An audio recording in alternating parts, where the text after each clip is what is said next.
আজকে আমরা আপনাদের সামনে আমি বহু কথা বলবো। তো চৈতন্য মহাপ্রভু এই জগতে আবির্ভূত হয়েছিলেন কৃষ্ণ প্রেম সবার মধ্যে বিতরণ করবার জন্য। তাই তাকে মহাবদান্য অবতার বলা হয়ে থাকে। কৃষ্ণের যে ৬৪টা গুণ আছে, সেই ৬৪টা গুণের মধ্যে একটা গুণ আছে মহাবদান্য। তো মহাবদান্য কথাটার উল্লেখ আছে। তো কখন তিনি মহাবদান্য হন? যখন তিনি শ্রীমতী রাধা রানীর ভাব নিয়ে, অঙ্গকান্তি নিয়ে তিনি যখন চৈতন্য মহাপ্রভু রূপে আবির্ভূত হন, তখন তিনি মহাবদান্য অবতার রূপে নিজেকে প্রকাশ করেন। তো মহাবদান্য অবতার মানেই হচ্ছে অতীব উদার, অতীব উদার। তো অতীব উদার তিনি হচ্ছেন মহাবদান্য। তো তখন যখন একজন ব্যক্তি অতীব উদার হয়, খুব উদার হন, তখন কি করেন? তিনি তার ধন সম্পত্তি অনেক জনের সঙ্গে বিলিয়ে দিতে পারেন। ঠিক এখানে ভগবান বলছেন যে, এখানে শিল প্রভুপাদ খুব সুন্দর একটা মন্তব্য করেছেন যে কলিযুগে এত অবাক করা ব্যাপার যে কোনো কোম্পানি যদি কোনো ছেলেকে রিক্রুট করতে চায় তার কাজের জন্য, তো সেই কোম্পানি চায় সেইখানে পরীক্ষা দিতে আসা সেই ছেলেদের মধ্যে সবচেয়ে যে কোয়ালিটি আছে, যার সবচেয়ে বেশি কোয়ালিটি আছে, সেই কোয়ালিটি পূর্ণ ছেলেকে সে রিক্রুট করতে চায়। এটাই হচ্ছে আমরা দেখে আসছি সব জায়গায়, তাই না? কিন্তু শিল প্রভুপাদ বলছেন যে সত্য, দ্বাপর, ত্রেতা এই তিনটে যুগ চলে গেল, তার থেকে নিম্ন যুগ হচ্ছে কলিযুগ। আর সেই কলিযুগে তিনি নাম বিতরণ করবার জন্য তিনি এসে গেলেন শ্রী চৈতন্য মহাপ্রভু। তবে তার মানে এখানে বলতে হবে, তার বুঝতে হবে যে যারা পতিত হয়ে আছেন, যারা পতিত হয়ে আছেন, তাদের কেউ দেখার নেই, তাদের ভগবত ধাম যাওয়ার কোনোই রাস্তা নেই। কলিযুগের মানুষের ভগবত ধাম যাওয়ার কোনো রাস্তা যদি না তারা হরিনাম সংকীর্তন করে। সেই জন্য বলছেন যে সেই পতিত জীবকে উদ্ধার করবার জন্য তিনি করুণা প্রকাশ করলেন। তিনি করুণা প্রকাশ, ত্রেতা থেকেও অন্ধকার যুগ হচ্ছে কলিযুগ। ত্রেতা যুগ ধর্মের অনেক অবক্ষয় হয়েছিল, কিন্তু তার থেকেও কঠিন অন্ধকার যুগ হচ্ছে কলিযুগ। তাই তিনি পতিতদের উদ্ধার করবার জন্য এসেছেন। তো ওনার সঙ্গে নিত্যানন্দ প্রভু ছিলেন। তো নিত্যানন্দ প্রভু যখন জগাই মাদাইকে দেখে ওনার মাথায় একটা ক্লিক করে গেল। তিনি ভাবলেন যে চৈতন্য মহাপ্রভু তো কলিযুগে এসছেন পতিত পাবন রূপে, তিনি তো পতিত পাবন হবে। তো সবচেয়ে পতিত ব্যক্তিকে যদি আমরা উদ্ধার করি, তবে তো চৈতন্য মহাপ্রভুর নাম, যশ, খ্যাতি আরো বৃদ্ধি পাবে। এটা নিত্যানন্দ প্রভু ভাবে। যেমন ধরুন যে একজন মানুষ সত্যগুণী আছে, সে হরিনাম জপ করে, ভগবানকে ভোগ নিবেদন করে, সত্যগুণী ব্যক্তি, শাস্ত্র অধ্যয়ন করে। এরকম এক মানুষকে যদি আপনি ভক্তি প্রদান করেন এবং তিনি যদি ভগবত ধাম ফিরে যান, তো সেটাতে খুব একটা যশের কিছু নেই, কারণ উনি অলরেডি তৈরি। মানে রসগোল্লার পায়েস বানানোর মতো। রসগোল্লা এমনি ছানা দিয়ে তৈরি, আর তার মধ্যে আবার দুধ দিয়ে ঘাটিয়ে তাকে পায়েস বানানো, মানে ওটা রসগোল্লার পায়েস। তো রসগোল্লার পায়েস যদি হয়ে যায়, তো ভালো উপাদান জিনিসগুলো দিয়ে তো ভালো জিনিস হবেই, কিন্তু অতি ঘাটিয়া উপাদান দিয়ে যদি আপনাকে বিরিয়ানি রান্না করতে বলে, আর বিরিয়ানির মশলা আনেনি, আরো কত কিছু আনেনি, কিন্তু বলছে মাতাজি ভালো করে বিরিয়ানি তৈরি করুন, ভগবানকে নিবেদন করতে হবে, তো আপনি যদি ওই যা পেয়েছেন তাই দিয়ে যদি খুব সুন্দর সুস্বাদু বিরিয়ানি তৈরি করে দিতে পারেন, আর বৈষ্ণবরা পেয়ে আনন্দ করে যদি বলে বাহ খুব সুন্দর বিরিয়ানি তৈরি করেছে, ওইটা হচ্ছে ক্রেডিট। যে আপনার কাছে মাল মশলা যাই ছিল সেটা বিরিয়ানি ছিল না, তা সত্ত্বেও আপনি বিরিয়ানিটাকে সুন্দর করে তৈরি করেন। তো সেই জন্য শিল প্রভুপাদ বলছেন যে তাই একজন শতগুণী ব্যক্তিকে ভক্তি নিবেদন করিয়ে ভক্তি দিয়ে তাকে ভগবত ধাম পাঠানোতে যে যশ আছে, তার থেকে অনেক অনেক অনেক গুণ বেশি যশ খ্যাতি আছে এক পাষণ্ডীকে ভক্তি দিয়ে তাকে ভক্ত করে তাকে ভগবত ধাম। তো এটা চৈতন্য মহাপ্রভু করেছে। সেই জন্য রূপ সনাতন গোস্বামী, যে আমাদের যে স্বর গোস্বামী পাদ, তার মধ্যে হচ্ছে রূপ গোস্বামী পাদ, তিনি ভগবান চৈতন্য মহাপ্রভুর মন্ত্র লিখেছেন। নমো মহাবদন্নায় কৃষ্ণ প্রেম প্রদায়তে কৃষ্ণ কৃষ্ণ চৈতন্য নামে গৌরতিষে নমঃ। তিনি তার মন্ত্রে বলছেন যে নমো মহাবদন্নায়, হে মহাবদন্নায় অবতার, তুমি হচ্ছে মহাবদন্নায় অবতার, তুমি সমস্ত জীবের প্রতি সহৃদয় পূর্ণ, তুমি সমস্ত প্রতিটি জীবের খুব ডিয়ারেস্ট পার্সন, মহাবদন্য অবতার।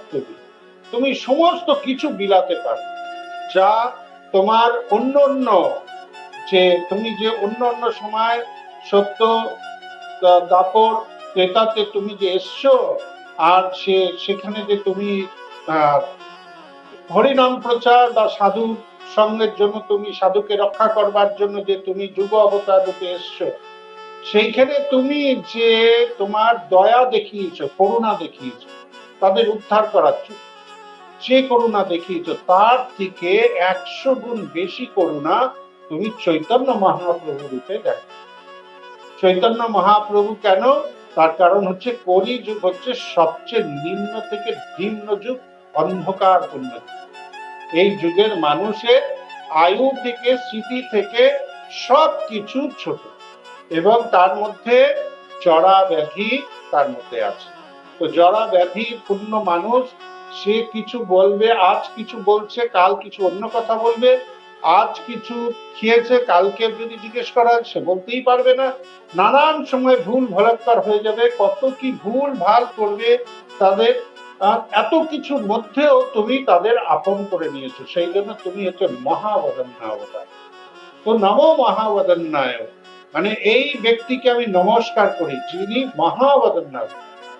কৃষ্ণ প্রেম প্রদায়তে, তুমি এসছো এই জগতে কৃষ্ণ প্রেম বিলানোর জন্য। কৃষ্ণ প্রেম সচরাচর ভগবান কৃষ্ণ কাউকে দেন না। কৃষ্ণ প্রেম মনুষ্য জীবনের লক্ষ্য কি? আমাদের লক্ষ্য কি? আমাদের লক্ষ্য হচ্ছে কৃষ্ণ প্রেম প্রাপ্তি করা। আমাদের মূল লক্ষ্য কি? কৃষ্ণ প্রেম প্রাপ্তি করা। কৃষ্ণ প্রেম প্রাপ্তি করলে কোথায় যাবে? গোলক বৃন্দাবনে ফিরে যাবে, ভগবানের ধামে ফিরে যাবে। তো আমাদের লক্ষ্য হচ্ছে কৃষ্ণ প্রেম প্রাপ্তি করা। সেখানে বলছেন যে যেখানে কৃষ্ণ প্রেম প্রাপ্তি করার লক্ষ্যে সত্য যুগ, ত্রেতা দ্বাপর যুগের ঋষি মুনি ঋষিরা হাজার হাজার লক্ষ লক্ষ বৎসর ধরে তোমার ধ্যান করত, তোমায় আরাধনা করত, তোমায় যজ্ঞ করত, তারা সেই কৃষ্ণ প্রেম পাওয়ার জন্য, সেই কৃষ্ণ প্রেম তুমি কলিযুগের সবচেয়ে নিম্ন স্তরের ব্যক্তিদের তুমি সেটা অকাতরে, কৃষ্ণায় কৃষ্ণ চৈতন্য নামে গৌরতিষে নমঃ। হে প্রভু, তুমি কৃষ্ণ স্বয়ং, আর কৃষ্ণ চৈতন্য নাম নিয়ে তুমি গৌর বর্ণ নিয়ে তুমি এখানে এসো, শ্রীমতী রাধা রানীর ভাব নিয়ে তুমি এখানে এসো। তো সেই জন্য তোমাকে আমি প্রণাম জানাই। নমো মহাবদন্নায় কৃষ্ণ প্রেম প্রদায়তে কৃষ্ণায় কৃষ্ণ চৈতন্য নামে গৌরতিষে। এইভাবে তিনি ভগবানকে, রূপ গোস্বামী পাদ, তিনি ভগবানের স্তুতি করছিলেন। তো ভগবান শ্রী চৈতন্য মহাপ্রভু রূপে যে আসবেন, তো আমরা দেখতে পাই ত্রেতা যুগে ভগবান এমন সব লীলা করেছেন, সেই লীলাতে তিনি দেখিয়েছেন যে তিনি চৈতন্য মহাপ্রভু রূপে কলিযুগে আসবেন, এটা তিনি প্রকাশ করেছেন ওখানে। তো আমরা জানি শাস্ত্রে শাস্ত্রে সবসময় উল্লেখ করা হয়েছে যে ভগবান কবে কখন কোথায় তার ঘরে কিভাবে আসবে। তো আমরা জানি যে কলিযুগে কল্কি অবতার রূপে ভগবান আসবেন, কিন্তু তিনি এখানে ধর্ম প্রচারের জন্য আসবেন। সাধারণত ভগবান কি জন্য আসে, কে বলতে পারবে? না, শ্লোক কি বলছে? পরিত্রাণায় উদ্ধার করার জন্য,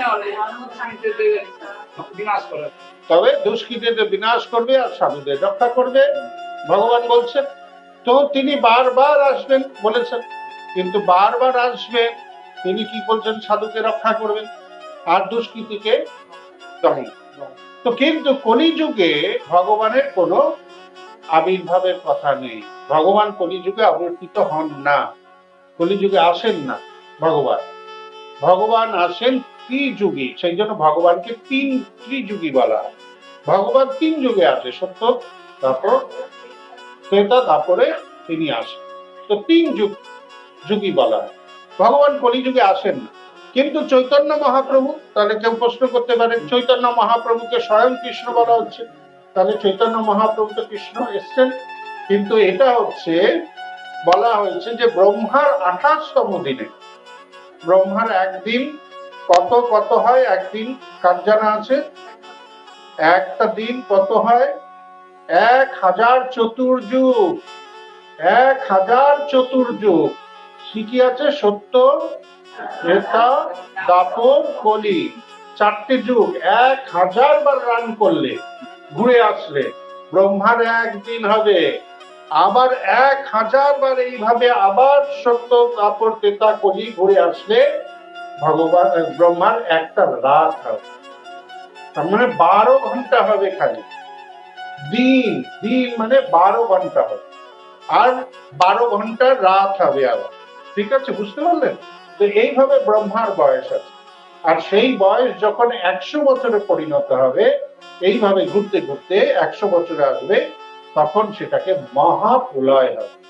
সেই মহাপ্রলয় কি হবে? টোটাল 3 লোক, এই 14 ভুবন কি হবে? জলের তলায় চলে। এইভাবে কলিযুগের কথা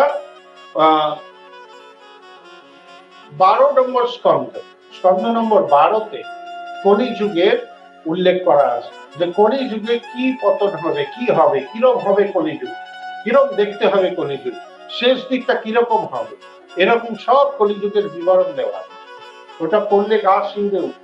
তখন বললে না বাবা, হরিনাম করো আর ভাব শিগগিরি চলো ভগবানের ধামে চলে যাও, আর একবারও মনে হবে না মাছ মাংস খেয়ে এখানে থেকে যাও, একবারও মনে হবে। তো সবসময় আমাদের সেই জন্য সাধু সঙ্গের উপর নির্ভর করতে হবে, কারণ সাধু সঙ্গই পারে আমাদের ভগবানের ধামে ফিরিয়ে নিয়ে যেতে পারে, আর কেউ আমাদের পারবে না। সাধু সঙ্গের প্রভাবে আমরা কি পাবো? সৎ গুরুদেবকে পাবো, আর সৎ গুরুদেবের ছোঁয়ায়, সৎ গুরুদেবের আশীর্বাদে, ওনার কৃপায় আর ওনার ইচ্ছায় আমরা কি করতে পারি? উনি যে ধাম থেকে এসছেন সেই ধামে ফিরে যেতে পারি। তো এইটা আমাদের মনে রাখতে। তো চৈতন্য মহাপ্রভু যে তিনি যে কলিযুগে আসবেন, সেই কথা তিনি তার আগের যুগ অর্থাৎ ত্রেতা যুগে তিনি অলরেডি অনেকবার দেখিয়েছেন, এরকম অনেক কিছু কার্য করেছেন, দেখিয়েছেন। তো তার মধ্যে একবার কি হচ্ছে, দুর্বাসা মুনি শ্রীমতী রাধারানীর বাড়িতে গেছেন। শ্রীমতী রাধারানীর বাড়ি মানে বিশ্বভানু মহারাজের বাড়ি। বিশ্বভানু মহারাজেরই তো কন্যা শ্রীমতী রাধারানী, ঠিক আছে না? তো তার যে ওয়াইফের নাম কীর্তিদা সুন্দরী, কীর্তিদা সুন্দরী, ঠিক আছে? তার মানে হচ্ছে শ্রীমতী রাধারানীর মায়ের নাম। তো ওনার বাড়িতে দুর্বাসা মুনি গেছে। দুর্বাসা মুনি গেছেন, তো মুনিবরকে খুব সুন্দর করে প্রণাম করে তার সেবা যত্ন, পাদপক্ষণ করে তার সেবা যত্ন হয়েছে। শ্রীমতী রাধারানীকে দেখেই দুর্বাসা মুনি বুঝে গেছেন এই স্বয়ং ভগবান, স্বয়ং রাধারানীর কাছে। তো দেখেই বুঝে গেছেন, কারণ উনি তো অনেক উচ্চকোটির যোগী। তো তিনি সঙ্গে সঙ্গে বুঝে গেছেন যে শ্রীমতী রাধারানী আছে। তো শ্রীমতী রাধারানী যখন প্রণাম করেছে, শ্রীমতী রাধারানীকে উনি প্রণাম করেছে, আর উনিকে সামনে ডেকে এনে তখন ছোট রাধারানী ছোট। তো রাধারানীকে সামনে নিয়ে এসে রাধারানীকে আশীর্বাদ দিয়েছে। মা বাবা কি করে, ঋষি মুনিরা কেউ আসলে, বয়স্ক যদি আসে, কেউ সাধুগুরু বৈষ্ণব আসে, কি করে, ছেলে মেয়েকে আগে পাঠিয়ে দেয়, গিয়ে বলে একটু একটু আশীর্বাদ করে দিন, এ যেন মাথার বুদ্ধি হয়, ও জানি ভালো ভক্ত হয়, ও জানি পড়াশোনা ঠিক মতো করে, বড় দুরন্ত, একটু শান্ত হয়ে যায়, এরকম ভাবে মা বাবারা সবসময় বলে। তো মা বাবা বিশ্বভানু মহারাজ আর কীর্তিদা সুন্দরী ওখানে দাঁড়িয়ে থেকে দুর্বাসা মুনিকে বলছেন, হে মুনিবার, আপনি কৃপা করুন, আমার মেয়ে জানি একটা সদ্গতি লাভ হয়, আর জানি খুব সুন্দর ও সেবা পূজা করে, খুব ভালো। তো দুর্বাসা মুনি বলেছেন, এনাকে নিয়ে আপনার কোনো চিন্তা, আপনি কোনোভাবেই চিন্তিত হবেন না একে, কিন্তু একটু আশীর্বাদ আপনি দিন। তো আশীর্বাদ কি, যে এর হাতের রান্না যে খাবে, এর হাতের যে রান্না খাবে সেই ব্যক্তি অমর হয়ে যাবে। হ্যাঁ, আর কি, এর হাতে রান্না খাবে, তার কোনো দুঃখ, মানে তার কোনো শোক, তারপরে ব্যাধি কিছু থাকবে না, তার বুদ্ধি খুব উর্বর হবে, আর কি তার শরীর খুব বলিষ্ঠ হবে, এরকম এরকম সব আশীর্বাদ দিয়েছে। খালি কি, এনার হাতে যে রান্না খাবে তার। তো এই কথা যশোদা মা শুনতে পেয়ে গেছে লোকমুখে, শুনতে পেয়ে সঙ্গে সঙ্গে কীর্তিদা সুন্দরী বাড়ি চলে গেছে, গিয়ে বলেছে, দেখ তোর মেয়ে তো কত সুন্দর আশীর্বাদ পেয়েছে, যে তুই একটু কাজ কর না, আমার কৃষ্ণের জন্য যদি রান্না করে দেয়, তাহলে আমার কৃষ্ণটা একটু বলিষ্ঠ হবে, তো আর একটু বুদ্ধি হবে। একদম বুদ্ধি নেই, কিছু করে না, মাটি খেয়ে নেয়, এই করে, এর বাড়ি তার বাড়ি গিয়ে মাখন চুরি করে, কি সব করে, আমি আর পেরে উঠি না, একটু বুদ্ধিরও তো দরকার, আর একটু বুদ্ধি হবে। আর তারপরে শীত বসন্ত গ্রীষ্ম সবকিছু আছে, তো শরীর টরীরও খারাপ হয়, তো শরীর খারাপ থেকেও বাঁচবে, আর আমার ছেলেটার একটু আনন্দ পাবে। তো একটু তুই আমাকে তোর মেয়েটাকে দিবি, যে সে জানি মাঝে মাঝে এসে, মানে রোজই এসে জানি কৃষ্ণের জন্য একটু রান্না করে। তো কীর্তিদা সুন্দরী বলে, ঠিক আছে। তো রোজই বয়েল গাড়ি চলে যেত ওনার কাছে, আর ওই গাড়িতে করে রাধারানী আসতেন। রাধারানী আসতেন, রাধারানী ছোট ছিলেন, কিন্তু মা ওনার সঙ্গে হেল্প করতেন, কিন্তু রাধারানী ছুঁয়ে দিতেন, তো ছুঁয়ে দিতেন। তো এইভাবে প্রায় দিনই চলছে। আগে কি হতো, কৃষ্ণকে খাওয়ানোর জন্য রীতিমতো জীবন বেরিয়ে যেত, এই না সেই, এই না সেই, ওইদিকে দৌড়তো, খেতে চেত না, মুখ থেকে ফেলে দিত, এইসব নানান কিছু করতো। আর এখন কি হচ্ছে, এখন আর কিছু করতে হচ্ছে না, খালি কৃষ্ণ নিজেই বসে যাচ্ছে বাবু হয়ে বসে যাচ্ছে, থালা আসতে দেরি, তুরন্ত সাফ, থালা আসতে দেরি, নিজেই সাফ করে দিচ্ছে, এরকম হচ্ছে। তো এত সুন্দর যখন চলছে, তখন মা যশোদা খুব খুশি হয়ে একদিন রান্নাঘরে গিয়ে রাধারানীকে বলেছে, রাধারানী, আমি তোমাকে আমার ছেলের বউ বানাবো।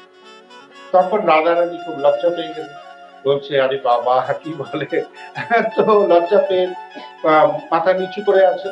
তো মা যশোদা বলছে, কি তুমি রাজি না? তখন মাথা নিচু করছে, হ্যাঁ রাজি।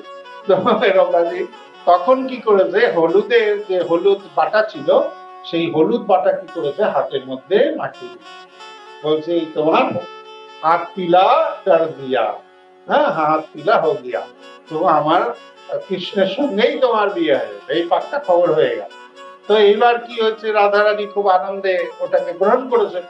এইবার করলে কি হবে, বাইরে তো সখীরা সব আছে, তো সখীরা যদি বাইরে আছে, তো এখন সখীরা তো ধরবে, কি করবে, তো মুট করে শাড়ির ভিতরে হাত ঢুকিয়ে যখন শেষ হয়ে যাচ্ছে, আবার তো গাড়ি করে পৌঁছে দেয়, তো যাচ্ছে। এবার সখীরা সব বাইরে দাঁড়িয়ে আছে, সব লাফিয়ে গাড়ির মধ্যে উঠে পড়েছে। এবার বলছে, এই তুমি কেন শাড়ির নিচে হাতটা ঢুকিয়ে রেখেছো কেন, কি হয়েছে? বলছে, ওই রান্না করছিলাম না, হাতটা ধুতে ভুলে গেছি।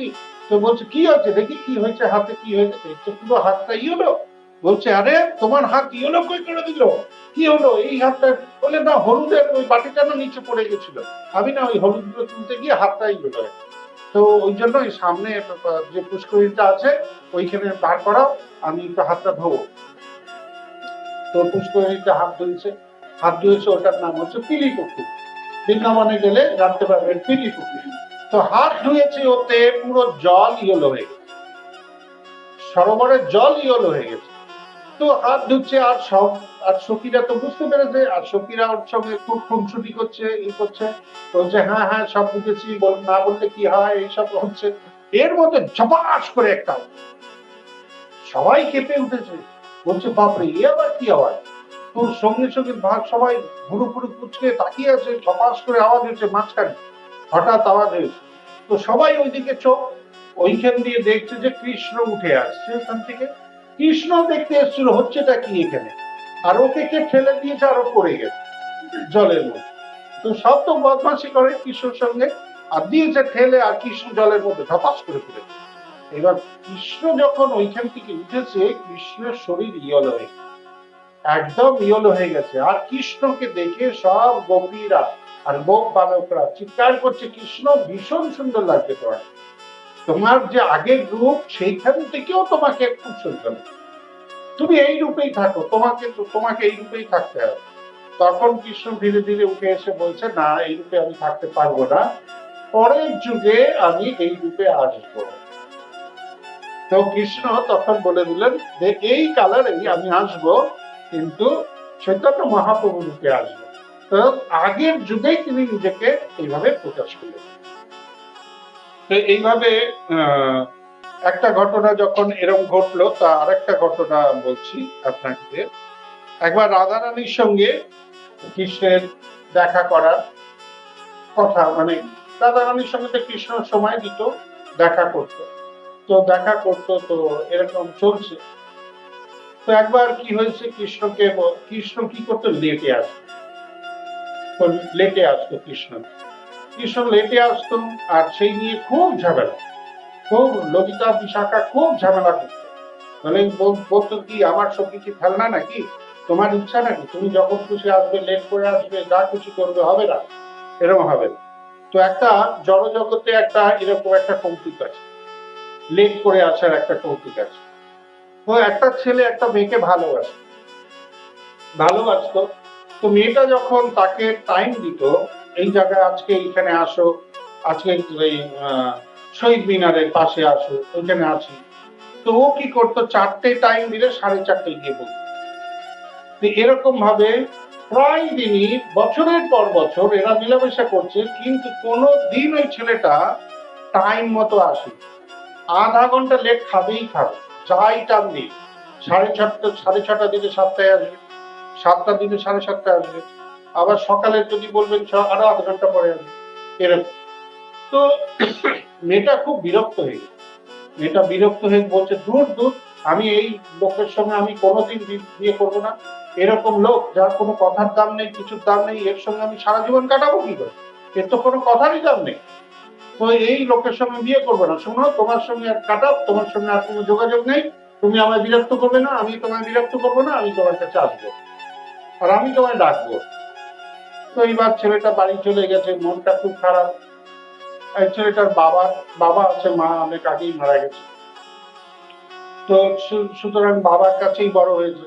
তো বাবা ঘুরে ঘুরে দেখছে ছেলে মাথা নিচু করে বসে থাকে, ভালো করে খায় না, তারপরে পোশাক পরিচ্ছদ ভালো করে পরে না, আগে গুনগুন করে গান গাইতো, তো কত কিছু গান গাইতো, এখন কোনো গান ফান গায় না, এরকম আছে।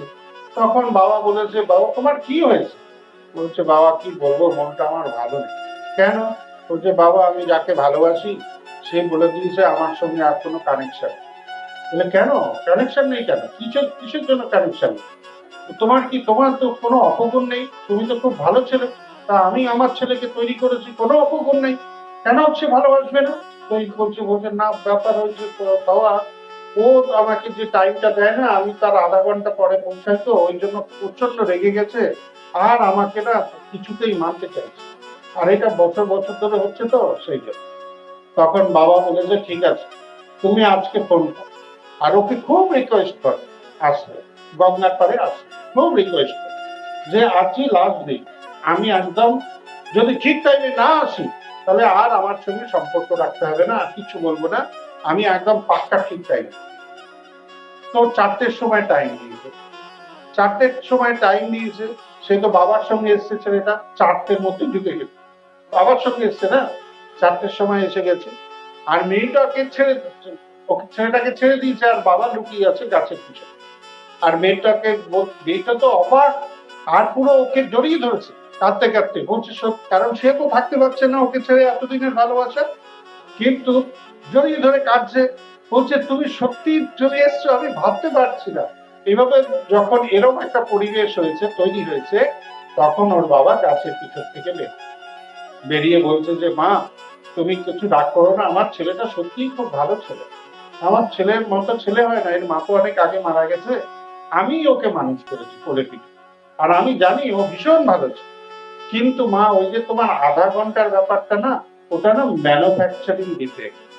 ওর না যখন জন্মের ছিল তখন 5টায় টাইম দিয়েছিল ডাক্তার, আরো 5:30টায় জন্মেছিল, আর সেই যে আধা ঘন্টা না আজও কিন্তু মেকআপ করতে পারে, যার জন্য ওটা সবসময় এই আধা ঘন্টাতেই চলে।